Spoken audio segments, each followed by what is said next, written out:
Alors, on va partager ensemble une petite idée très belle.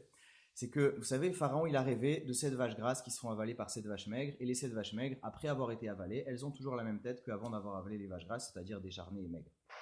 Et alors, Yosef, il a expliqué à Pharaon son rêve. Il lui a dit, tu sais, ce rêve-là que tu as fait, ça symbolise qu'il va y avoir 7 années de famine qui vont être tellement graves qu'elles vont faire avaler 7 années d'abondance énorme qu'il y aura en Égypte.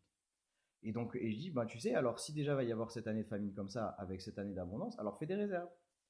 Alors, Pharaon, il a été impressionné, il a dit, waouh, c'est toi qui vas être cet homme-là qui va faire les réserves pour le pays. Alors nous, on se pose la question, bon, ok, Yosef, il s'est interprété les rêves, mais je veux dire, il n'a pas fait l'ENA, quoi. Alors, d'où tu lui confies un pays? En vérité, Pharaon, il avait une grande sagesse, et Yosef, quelle était-elle?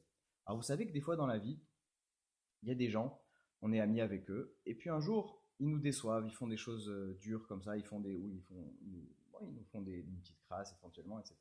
Et donc, du coup, on rompt les relations. Ça peut être comme ça avec des gens, des fois c'est avec un conjoint, etc. Et finalement, finalement, il y a un problème dans cette démarche-là, parce que des fois, cette personne-là avec qui on s'est fâché, finalement, avant, elle avait été très, très bonne avec nous, elle a été gentille, elle nous a rendu beaucoup de services, on était des très bons amis pendant des années. Et une fois, un seul couac, ça peut vous ruiner une relation. Alors finalement, un rapport à la vie qui est qu'en vérité, dans notre rapport au présent, il ne faut pas oublier non plus le passé.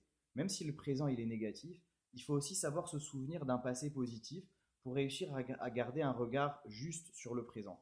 C'est-à-dire ça, c'est comme ça dans les relations amicales, c'est comme ça dans les relations personnelles avec nos conjoints, c'est aussi comme ça dans les relations avec nous-mêmes et avec notre vie. Faut faire attention à ce que quand il y a des événements négatifs que Dieu préserve, ne pas oublier le positif et savoir s'inspirer du positif pour garder le pied à l'étrier. Allez, Raksamer.